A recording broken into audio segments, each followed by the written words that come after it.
my name is Rachel. Welcome back to my channel. Today I am here to film my favorite video that I film every year.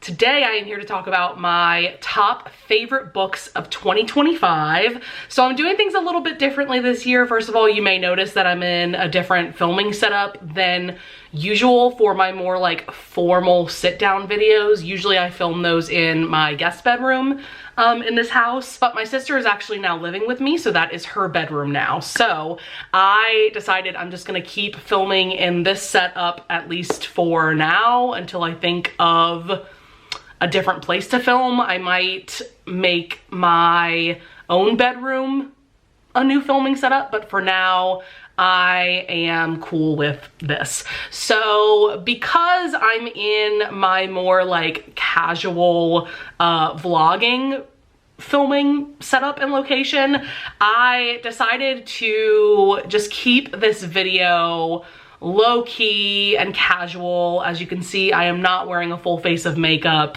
I do not have my hair styled or anything like that. I just wanted to yap about my favorite books of 2025 with you all and be comfy and cozy while doing so. So with all that being said, let's jump into this. So I am doing my favorites like I did last year, where I have a top 10 favorite books and they are ranked from number 10 to number 1. But then I also have here a little stack of books that I also loved this year that are honorable mentions. So I think I have 5 honorable mentions that I want to talk about. So I'm gonna go through these kind of quickly. First book I wanna mention is Can't Get Enough by Kennedy Ryan. This is book 3 in her Skyland series, and I just wanted to give a shout out to this whole series in general. This is a series of 3 standalone romances, but like a lot of romance novel series, these 3 books are kind of interconnected in that we are following 3 best friends, and I have given every book in this series 5 stars. I've said it once, I will say it again until I die. Nobody writes romance like Kennedy Ryan, and this 3rd and final book of the series, Can't Get Enough, is no exception to that rule. This one was more of a forbidden romance between our heroine Hendrix and our hero Maverick. And Maverick is a millionaire, if not a billionaire. He's super, super rich. And yeah, this was just absolutely fantastic. I do want to point out that this book discusses dementia and Alzheimer's quite a bit because Hendrix's mother is going through that, and Hendrix is now having to help her aunt take care of her mother.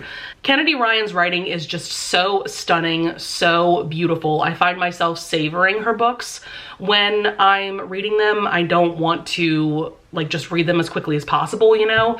So I just can't wait to read more from this author. I definitely need to explore her backlist more. I haven't read like that many of her books, but the books that I have read, I'm pretty sure I've given them all 5 stars, so amazing. I have 2 historical romances that I want to mention as well. First is Chasing Cassandra by Lisa Kleypas. Yes, I read this for the first time in 2025. This was not a reread for me. I read this as a part of our Ravenel's read-along that we did. I will link all of my amazing co-hosts down in the description below because I feel like if I try to mention them here, I'm gonna forget somebody. But we had such a blast this past year reading both the Hathaway series and the Ravenels, and so yes, this was my first time reading Tom and Cassandra's story, and it was an utter delight from start to finish. I love these kind of romances where we have Tom. He is a very like starchy, like buttoned up kind of hero. He is neurodivergent, coded, and he is the type of person that thinks he doesn't have many emotions, basically. And then Cassandra is like our quirky kind of sunshiny heroine who gets under his skin, and he just falls head over heels for her, and it's just so beautiful. Like I said, just an utter delight from start to finish. And speaking of delight, we have The Autumn Bride by Anne Gracie. This is book 1 in her Chance Sisters romance series. I'm so happy that I finally started this series this year because it is so just right up my alley in terms of my taste in historical romance.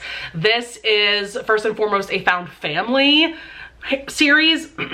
This is first and foremost a found family series. So we have our heroine in this book, Abigail. She has a younger sister, Jane, and she realizes that Jane has been forced to live and work in a brothel in London. And so she is trying her best to get her sister out. And this woman, Daisy, and this other woman, Damaris, who also live and work in this brothel, help Abigail rescue Jane. And so the four of them all become sisters. You know, like I said, we have Abigail and Jane, who are sisters by blood, and then they take in Damaris and Daisy, and it is like the sweetest, most wholesome sisterhood and family. And they all four get taken in by this older woman named Lady Beatrice. She's a lady of nobility, but she is elderly at this point. And Abigail becomes friends with her first, because she actually breaks into Lady Beatrice's house trying to rob her, because that's how desperate she is for money. But she ends up befriending this woman instead. And so yeah, Lady Beatrice takes them all in as her own. And so this first book was Abigail's romance with Max, who is Lady Beatrice's nephew. And the romance in this was really good, but for me, the shining star of this book really was the found family, seeing how these four girls come to be each other's family, and then how Lady Beatrice comes into the mix and all of that. So yeah, just so good. I've already read The Winter Bride, loved that as well, and I cannot wait to continue on with this series. There's 2 more full novels and then a novella. I also have to give a shout out to the Kings of Sin series by Anna Huang. This is book 1, King of Wrath. I am not gonna hold this cover up the whole time I'm talking about this series, because my camera does not know what to do with like all white book covers. But this series has truly been banger after banger after banger. I've only read the first 2 books, King of Wrath and King of Pride, but like I am equally obsessed with both of these books, and these romances have such different vibes. Like King of Wrath was like an arranged marriage, like basically Vivian's father is blackmailing Dante into being engaged with her, and King of Pride was a friends to lovers romance. And then typical for Anna Huang, these are billionaire romances, which are not typically my favorite kinds of romances. That's not my favorite trope, but the way that Anna Huang writes them is just so good, so addictive, and I cannot wait to continue on with the series, because book 3, King of Greed, is marriage in trouble, and the way that that romance has been set up so far in the series, like I know I'm gonna be obsessed. Then I have 2 more honorable mentions. I have At First Bite by Olivia Dade. This was pretty close to making my top 10 of the year, because oh my god, this was so good. First of all, we have a plus-sized heroine. Olivia Dade writes plus-size romances so well. This romance has so many different layers to it. It's definitely a more complex story, I would say, than a lot of other traditionally published contemporary romances that I read. And I related to Athena's character so much, because a big part of this book is that she's going through depression, and the way that Matthew, our hero, takes care of her and helps her get out of that depression is just absolutely stunning to read about. This is also kind of a messy romance, given that at the beginning Athena is actually engaged to Matthew's brother, and Matthew convinces his brother to break off said engagement, because at the beginning he thinks that Athena is just like a hot mess and not good enough for his brother, basically. And so this starts as a hate to love, and there's definitely some rom-com-y moments throughout this book. There is like an unhinged book club featured as well. Like there's just so much to love about this, and Matthew is a green flag if I've ever read about one. And he's just so swoony. He's also a virgin hero, and we love that. And then last but certainly not least, for honorable mentions, I have to talk about Grave Matter by Karina Halley. So I'm a huge Karina Halley fan. Pretty much every time I pick up a book by her, I'm gonna give it 5 stars. She just really works for me. This was a very different book from her, at least among the books that I have read from her backlist.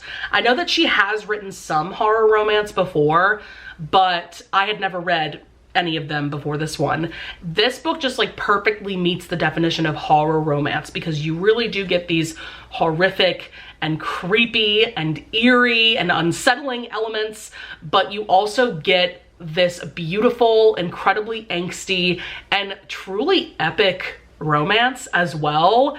And what's interesting about this book, and the reason why it didn't make my top 10, is because throughout like the whole first half or so, this was very much a 4-star read. I didn't hate it by any means, but I wasn't like absolutely obsessed.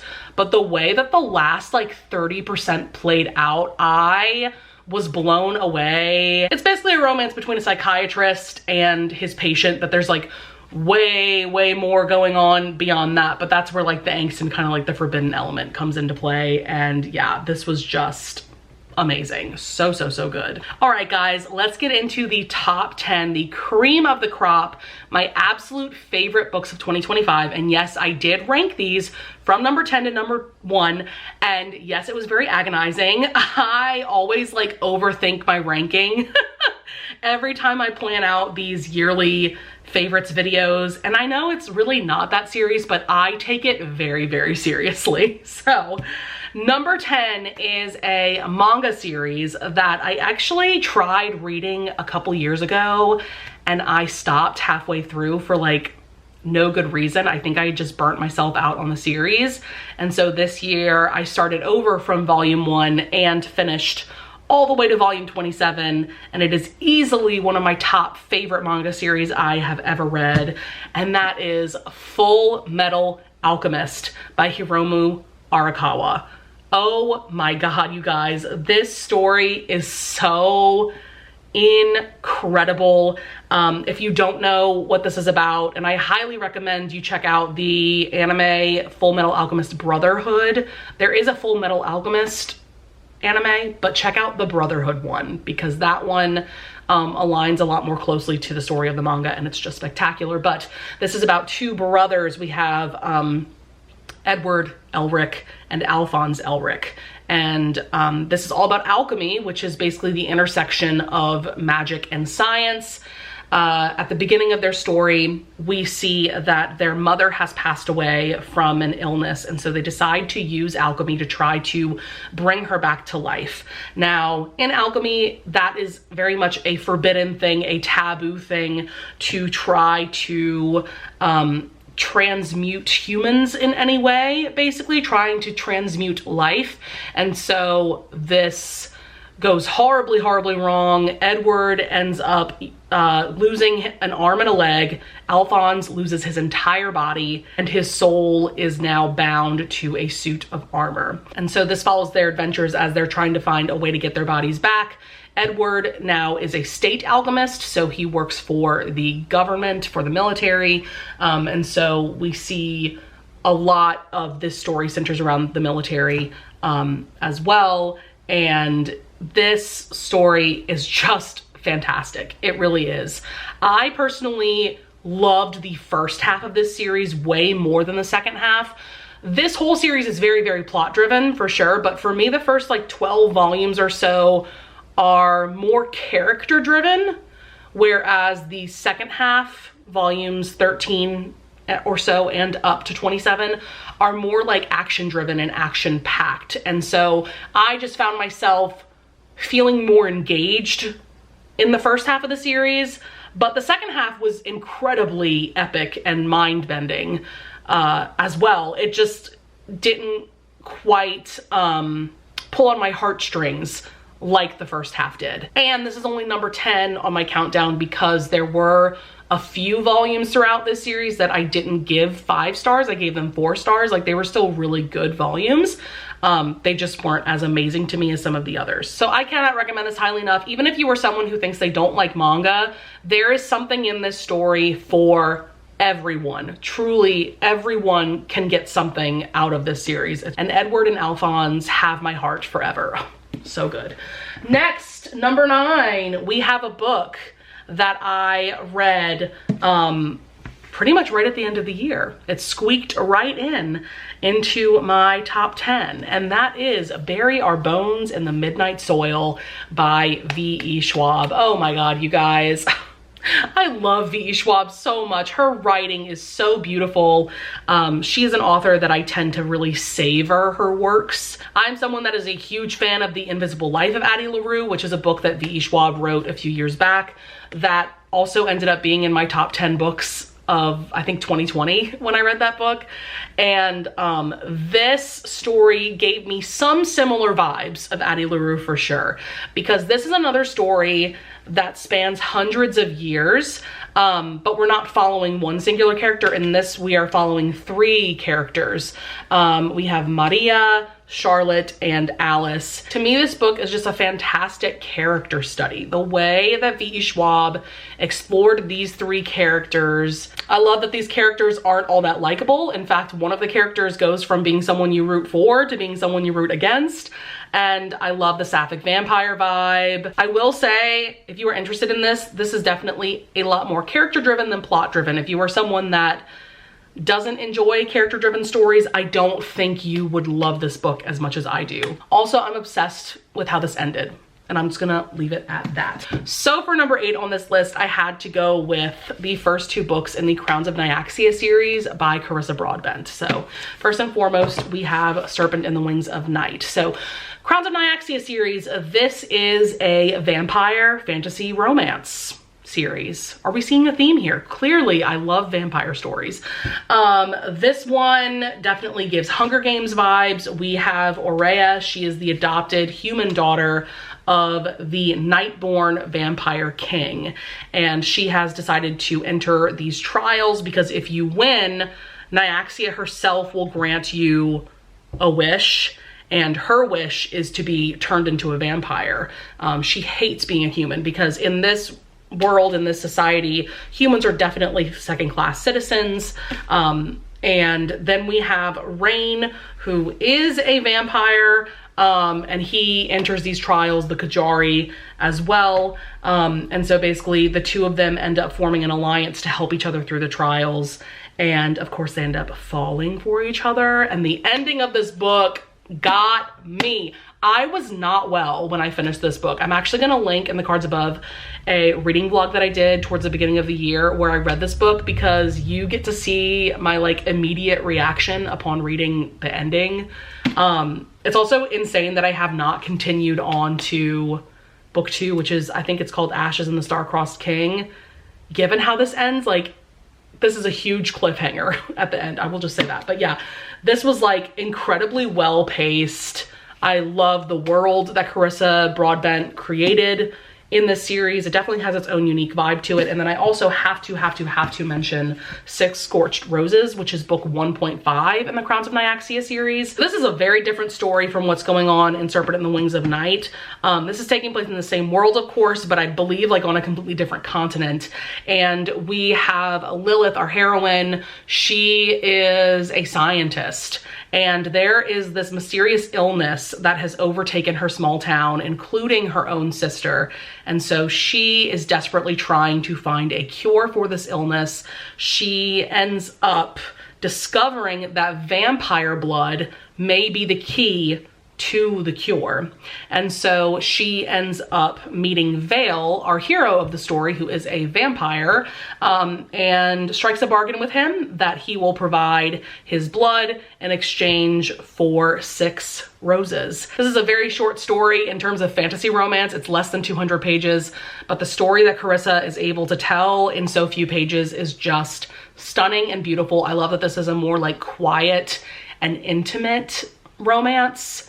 The way that these 2 fall for each other, it's like in the quiet moments, you know what I mean? It was just beautiful, and I'm very interested to see how these characters end up being incorporated into the rest of the series. Number 7 on this list was quite a surprise for me. I don't think I've ever read anything by this author before, but I definitely need to after absolutely devouring this romance. This is Well Actually by Maisie Eddings. So the plot of this definitely drew me in. This is about Eva and Riley. They are both influencers of a sort, basically. So Eva, she works for like a BuzzFeed type company, and she does this like interview style web series where she interviews celebrities while they eat hot dogs. And then we have Riley, our hero. He is a podcaster, and he is like very feminist, and he's all about just giving good advice to mediocre straight men. Basically. And so he is very much like celebrated in his little corner of the internet. But Eva and Riley have a past. They actually dated when they were in college, and to say that relationship didn't end well would be putting it very lightly. And so Eva just gets to a point where she's like really sick and tired of seeing Riley like put on this pedestal. And so she goes on TikTok and spills all the tea about their relationship and what went wrong, because basically like Riley doesn't have a leg to stand on in terms of giving advice to other men when he himself is a shitty man. Like that's her inner monologue. And so this goes like instantly viral. And so Riley and Eva end up filming some podcast episodes together and like kind of like fake dating, because Riley wants to make it up to Eva, like how he was when he was in college. And so they decide to go on a certain number of dates, and after each date, Eva will give her honest thoughts about it to Riley. And so over the course of this book and the fake dates and all of that, they realize that they really do have a very strong connection. And oh my God, I just ate this up. Like I literally read 50% of this book in one sitting. I could not stop. And one of the things that I loved about this is that Riley, our hero, is like a walking green flag. He gives like golden retriever energy, and Eva gives black cat energy. She's very guarded, and for very good reason. And the way that Riley gets under her skin is just like absolutely everything. There's really fun banter between these two characters. And I just loved how there were instances where Eva was really trying to keep her distance from Riley, you know, trying to kind of push him away, and he wouldn't let her because he knew that she was pushing him away for all the wrong reasons. And oh my God, I just ate this up. I mean, you can see how much I'm smiling. I am just absolutely obsessed, and I absolutely need to read more from this author. So next up in our countdown is another surprise. Number 6 on this list is going to be Man-Eater by Emily Antoinette. Just look at this cover. So this is another novella. I think the audiobook is like 5 hours, and I went into this just expecting a good time, a fun time, but this really won me over. So this novella is truly the perfect combination of sweet and sexy. So good. So we have Elle, our heroine. She is a succubus, and then we have Shane, who is a witch.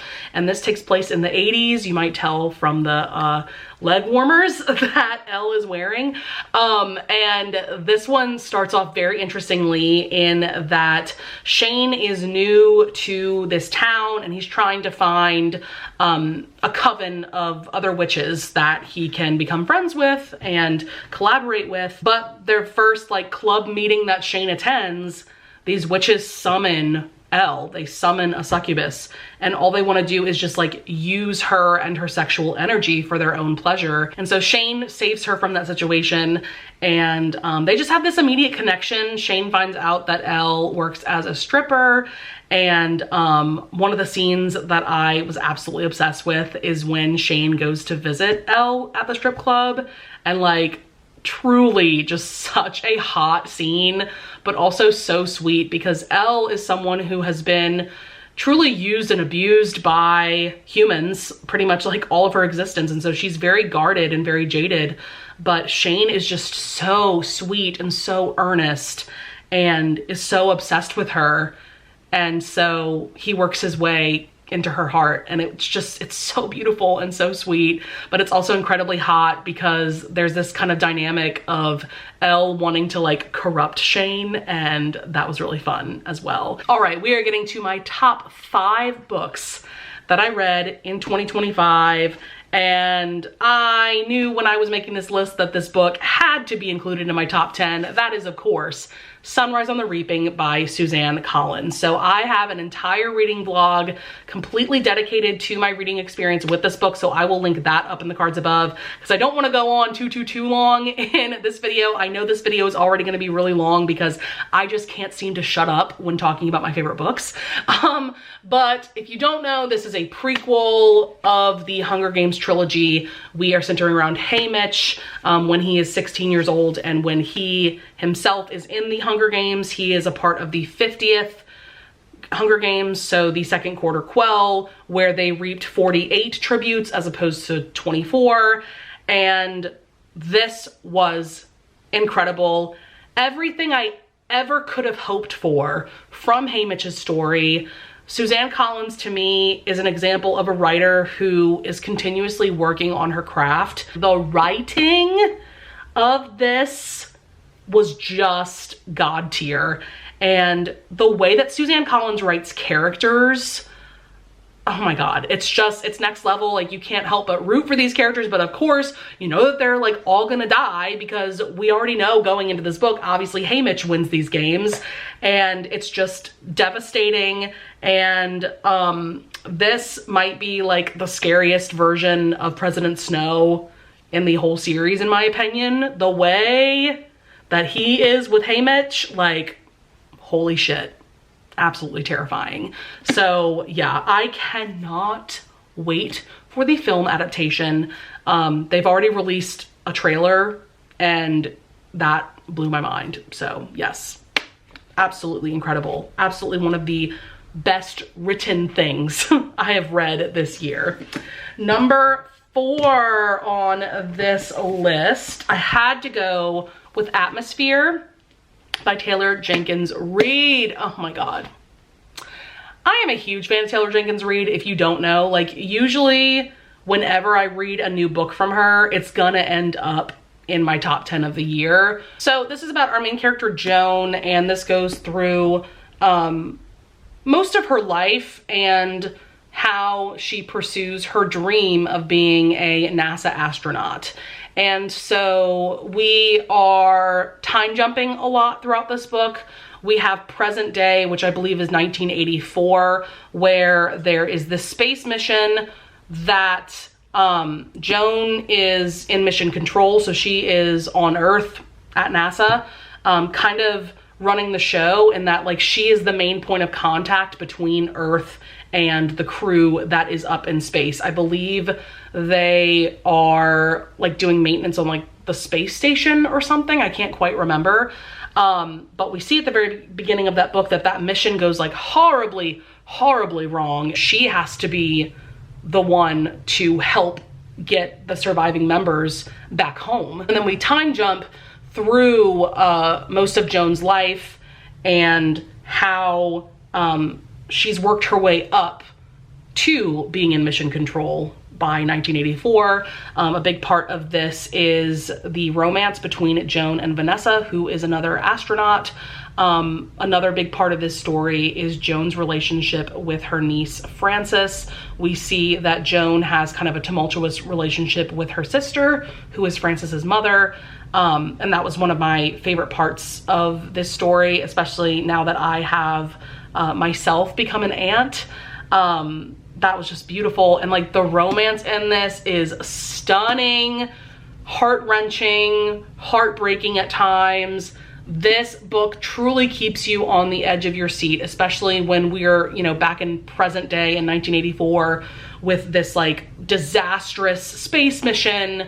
And like, truly, I was like on the edge of my seat and like internally dying until like the very last sentence. Like, Taylor Jenkins Reid, how dare you? Like, I was not well when I finished this book, but it was so beautiful. Number 3 on this list is another book that I absolutely devoured all the way back in like January or February, and it is a book that I find myself thinking about quite a bit. That is The Favorites by Lane Fargo. So there's a few things you need to know about me. One, I am absolutely obsessed with figure skating and ice dancing. Like, those are truly my like top favorite sports. So whenever I come across like a figure skating romance or an ice dancing romance, like I have to read it. And so going into this, I knew that this was like a Wuthering Heights reimagining, following Heath and Kat, who are a pairs ice dancing team. And so first and foremost, I need to point out, this is not a romance novel, and neither is Atmosphere. Even though both of these books have very prominent romances featured throughout, this is not a romance novel. I do not understand why this was put into the romance category for the Goodreads Choice Awards. That will never make sense to me, but that is neither here nor there. Just know that this is more so literary fiction. This is basically like you are reading or listening to like a Netflix sports documentary. This centers on Heath and Kat's ice dancing career, and basically you're flipping between Kat's POV as their career starts all the way to the end of the book. But then you also get chapters and excerpts of interviews from other ice dancers, people in the industry, things like that. And we're getting their point of view about Heath and Kat. And so all of that gave me vibes of Daisy Jones and the Six by Taylor Jenkins Reid. It's very much told in that same style. And so because of that, like, you just don't want to stop reading, because like you have to know what happens next. There is so much drama and tea in this book, and I ate up every single second. And because this isn't a romance novel, but there is a prominent romance, like, I was left on the edge of my seat because I was like, oh my God, is someone gonna die? Like, what is gonna happen? Because I've never read Wuthering Heights. So like, I don't know how that book ends. So I was like really terrified that somebody was gonna die in this book, like the whole time I was reading it. But yeah, like, I just cannot stop thinking about this book. The audiobook is top tier. I just have to mention that they got Johnny Weir to be one of the narrators, and that is just iconic to me. If you don't know who he is a very accomplished figure skater, and he was like absolutely the perfect casting choice for one of the characters in this. But yeah, absolutely fantastic. The romance is heart-wrenching and heartbreaking. The ice dancing element is just like everything. Like, I could go on and on and on, but I need to stop. I need to stop myself. Okay, number 2 on this list is 2 books from the same series. I could not choose between these 2 books. Sorry, I couldn't. I had to go with both of them. So that is, oh, these books are heavy.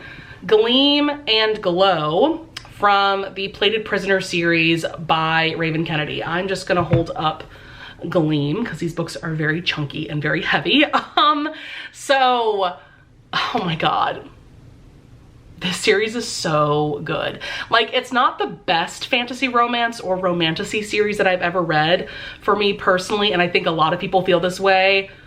The end of the series kind of falls off and like isn't amazing, unfortunately. However, the majority of the series is like top tier for me personally. This is about Auren, our main character. This is a retelling, a reimagining of the King Midas story. She is all gold. She has gold skin, gold hair. You get the picture. And we have King Midas, who keeps her quite literally as a pet. He keeps her in this gold cage. She's really just there for his entertainment. But at the beginning of Guild, which is book 1, Auren doesn't see how abusive this relationship is. She's perfectly happy with her life. But the catalyst for this story is that Midas ends up selling a night with Auren to a political ally of his. And that's the point where Auren starts to see that not everything is as it seems, both in her relationship with Midas and just like in this kingdom and in this world in general. And so going into book 2, we meet her love interest of the story, who is Slade Ravenger. And let me just tell you now, Rhys from Akatar walked.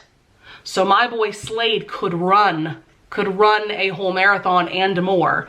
I am obsessed with Slade Ravenger. He is truly like a top tier book boyfriend, especially in the romantasy genre for me.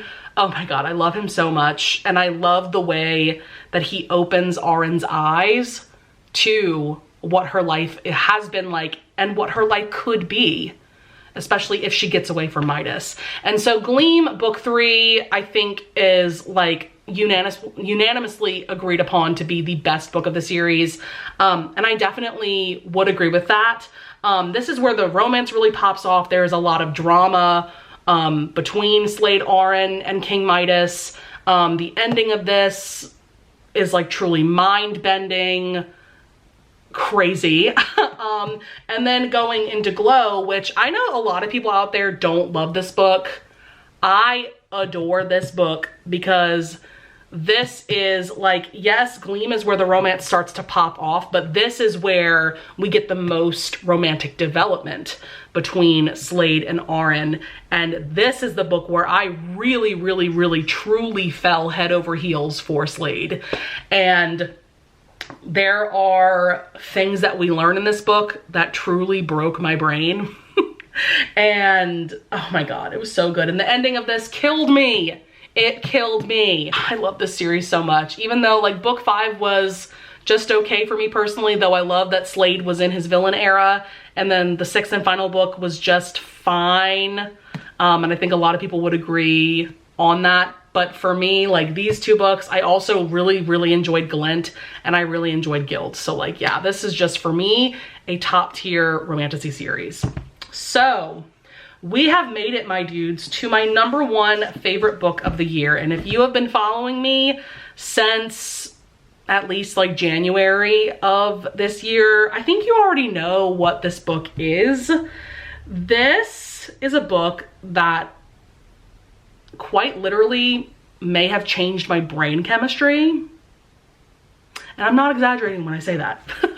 That is Serpentine Valentine by Gianna Darling. And yes, I have 2 copies. I have 2 different copies because I couldn't just stop with one after reading this. This is the original cover that you can get from like Amazon, anywhere you can buy books. And then I got this beautiful edition. I believe this is from Hello Lovely Box. Somebody was selling their copy on Pengo Books for like a pretty good price. And this is a signed edition. Are you kidding me? I love both of these covers so much. I truly cannot decide between them. This cover I feel like relates more to like the Medusa retelling vibes, and this one is more like the gothic dark academia vibes. Where do I even begin with talking about this book? Hello? So this is a very dark, gothic, dark academia, sapphic romance that, like I mentioned, it is a Medusa retelling, reimagining. Oh boy, this book immediately starts off very dark. Definitely look up the trigger warnings for yourself.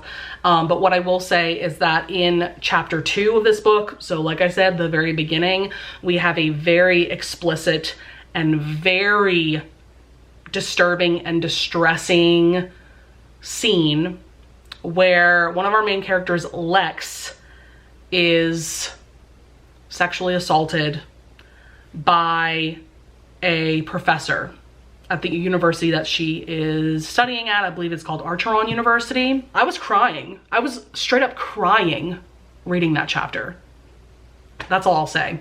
So she is assaulted by this professor. She goes all the way up to like the president of the university to try to report him for this. And no one believes her. In revenge, she decides to seduce the president of the university's daughter, who is Luna. First of all, Lex might be one of my favorite characters ever.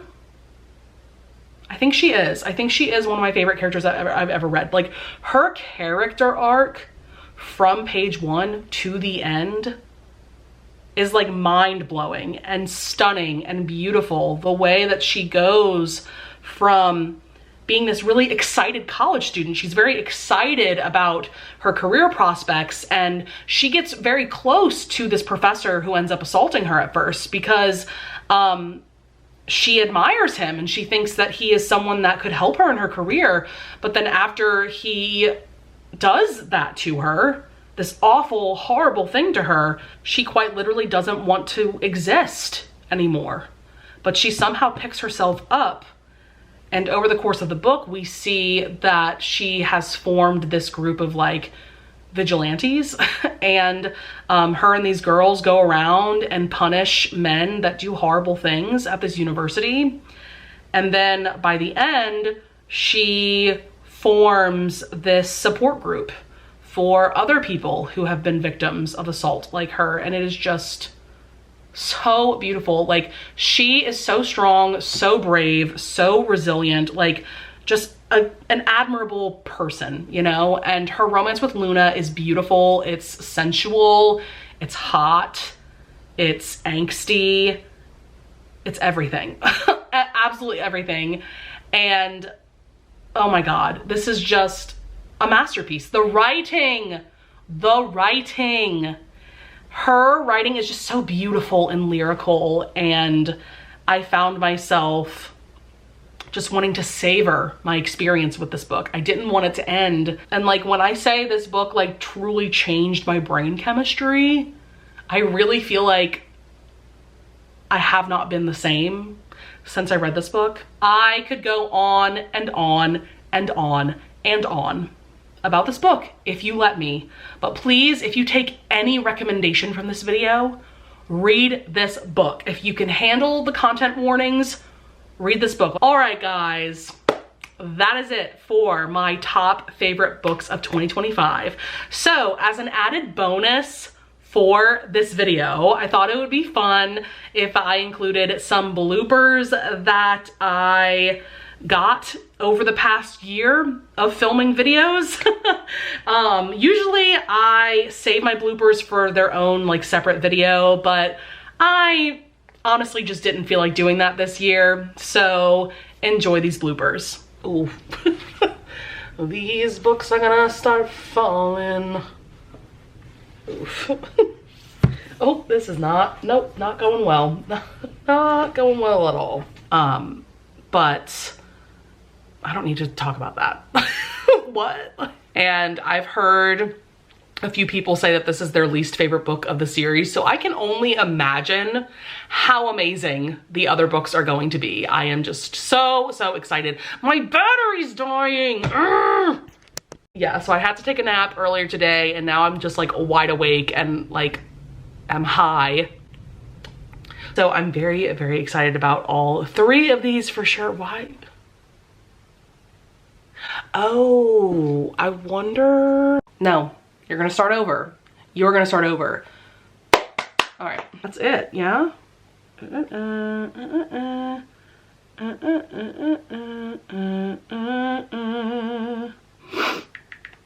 I need to, where's my settings? Where's my settings? Where's my settings? Ooh, I'm very excited to talk about this. So with all that being said, I hope that you guys enjoyed this vlog. I definitely had a fun time filming it. I am absolutely, ooh. Oh, so far so good. I've been talking way too long. And at the point where I stopped, Aurea is pretty severely, I am turning into my mom. She always adds R's into words unnecessarily. So Mom, if you're watching, shout out to you. In case you missed it, my last video that I posted a couple months ago was a reading vlog completely dedicated to this video. Just be warned that this book, wait, what? Completely dedicated to this book. What am I talking about? Then the last new release that I'm really excited to read, oh my goodness, Bury Your Bones in the Midnight Soil. No, that's not the title. Okay. No. What's his name? I forget his name. Hello? He definitely has a name. What is it? What is her name? What is her name? I don't know. I don't know. Let's see. See, I look like paper. Like, if you compare dish with dish, you know? And that is the King of Kings. And they all become, but they're all siblings because this widow, is it Lottie? What is her name? No.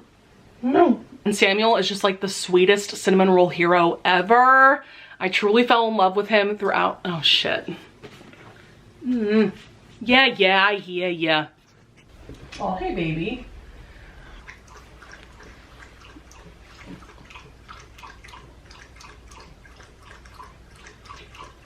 Having fun? I ended up giving this 4 stars. I really, really enjoyed it. Oh, she scared me just now. When she was walking. Lena, what you doing? What you doing, baby girl? There was even a scene. What are you doing, baby girl? What are you doing? What are you doing, baby girl? Are you performing for the camera? She's so goofy. What you doing? Go lay down, go. Maria's story is the longest because we follow her in like 1527 at the beginning of the book. I think I see little Nina. Lena, come here. What you doing, baby girl? Lena. I see Lena. Say hi to everyone. She's like, what are you doing? Every time she's in the room when I'm filming, I think she's just so confused. And Maria's story is the one that we follow the longest. Like, this book starts in, I believe, 1527 and ends in 2019. And of course, when I'm filming is when she decides to play with her toy. Baby girl, definitely. Lena, come here. What is going on? What is going on, baby? I'm almost done. What's going on? All right, guys, that's gonna be it for this video. I would love it if you would leave a comment down below if you wanna tell me about your favorite books that you read in 2025. If you had a top favorite, let me know. If you wanna give me your top 10, go for it. I love getting recommendations from you guys in the comments. I would also love it if you would leave a like and subscribe, and I thank you so much in advance if you do. And with all that being said, I'll see you guys in the next video. Bye.